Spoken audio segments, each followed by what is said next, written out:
Hi everybody, my name is Sarah and I work at the Mountain View Beckworth branch of the San Diego Public Library. Today I'm going to show you how to propagate a houseplant. This is an easy project that anybody can do in less than 10 minutes. You'll need 3 things to get started. First, a plant. Then you'll need a container to put your propagation in and a pair of scissors. Let's get started. Okay, so today I'm going to show you how to propagate 3 different types of houseplants. The first of which are houseplants that produce nodes. Nodes are essentially new roots that a plant is trying to stick in the ground. So here I have this massive philodendron, which is in major need of a haircut. And you'll see here that it's got some nodes growing out of the strands here. And these are going to produce new roots, which will combine to create your new plant. So the first step that I'm going to do is decide where to make my initial cut. And how I go about doing that is I compare these really long strands with the rest of the leaves of the plant. And you can decide to either make it uniform and cut closer to the center of the plant, or you can leave some pretty long and cut a little bit further down the strand. So I think I like it uniform. So what I'm gonna do is, I'm gonna go right here in the plant because wow, that's a really good node right there. It's actually 3 little nodes, 1, 2, and 3. Oops, wow, there's an even bigger one back there. So I'm gonna actually cut this further up the plant than the uniform center. And I'm gonna cut as close to this leaf here without touching it, without damaging that leaf. So I'm gonna go ahead and cut right there. And so there's one strand, and I'm gonna go ahead and cut another one too. So let's see, let's do this one right here. Okay, now we're ready for the second step. Okay, so here are the strands that we just cut from our plant. And the second step is to isolate each node from the strand. So what you're gonna wanna do is take your pair of scissors and cut on either side of this node or this root. So just take a little snip right on that side, and then go ahead and cut on the other side as well. And you're gonna want to do that for each of the leaves that have a node growing out of it. So cut on one side and then right on the other. You don't want to leave too much on each side, but you don't want to also take away too much of the stem. This is going to be important to provide nutrients to your plant.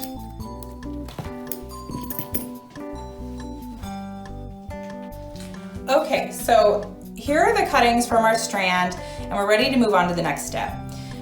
This kind of propagation is super simple. You just put your cuttings in a container of water and let the plant do its thing.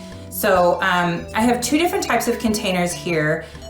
First, I have this cute little vase here. This would be really cute as a gift for someone.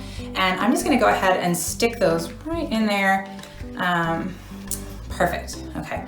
And then this container is great. It's actually my favorite kind of container because when you put the plants in, you're gonna be able to see what the roots are doing in there. And you can also monitor the water levels a little bit better. So as time goes on, water is gonna evaporate out of this container and you're gonna wanna just fill it till it's just about 1/2 inch above the nodes or the roots as they grow. And as time goes on, you're gonna see the roots growing until you get something like this. This is a propagation that I made about 6 months ago, and I could easily put this in a pot of dirt now, but I kind of like how you can see all the cool stuff that's going on in there, and it's really happy. So I'm just gonna go ahead and fill up the water a little bit more and leave it on my kitchen windowsill. Okay, let's move on and I'll show you how to propagate the next plant.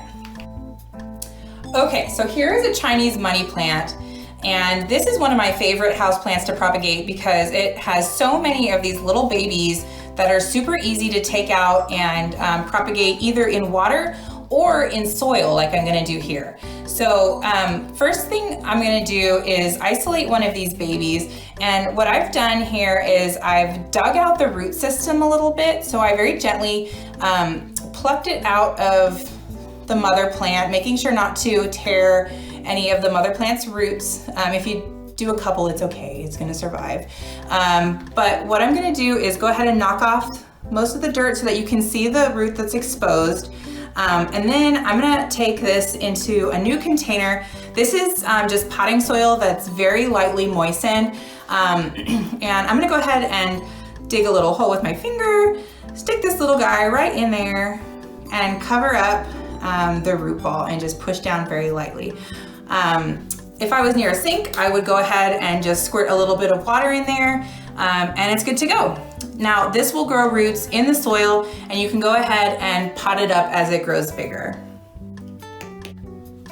Okay, last but not least, we have the succulent. Succulents are really great because you can take a cutting, stick them in the ground, and a new plant will grow pretty easily. So what I have here is a cutting that fell off the mother plant earlier today. And what I did was I went ahead and I cut it right below this little root that had come out of one of the nodes. You'll see here on this stalk, there are these little bumps. These are the nodes. And here, I don't know if you can see that very well, but this little red string here, that is a root. And so I picked one that was further up the stalk because it'll help prevent all the weight of this massive head from pulling the plant over, and then a new plant will have an easier time sustaining itself in the soil. So what I'm gonna do now is I'm gonna go ahead and stick it in this dirt. This is just potting soil. If I had cactus mix, I would use that. Cactus mix has more lighter materials added in, so like pumice and things to help keep the soil dry, which is what a succulent likes. So I don't have that, so I'm just gonna use potting soil for now, and then later on I'll go ahead and stick it in something that it'll enjoy better. So what I'm gonna do is make a little bed for it. And then I'm literally just going to stick it in the dirt and then cover up the stalk, give it a little push in there, and we're done. So what I'll go ahead and do now is put it in a bright sunny spot in my house or outside, leave it alone, and just continue to monitor it to make sure that the leaves are staying nice and plump. If they look like they're shriveling up a little bit, go ahead and give it some water, but it should just establish new roots on its own to create a new plant. And that's it. Now you know how to propagate plants in both water and in soil, and you're ready to get started on your own project. Let me know down below in the comments which plant you're gonna propagate first, or which plant you've successfully propagated in the past. Thank you guys so much for watching. Bye.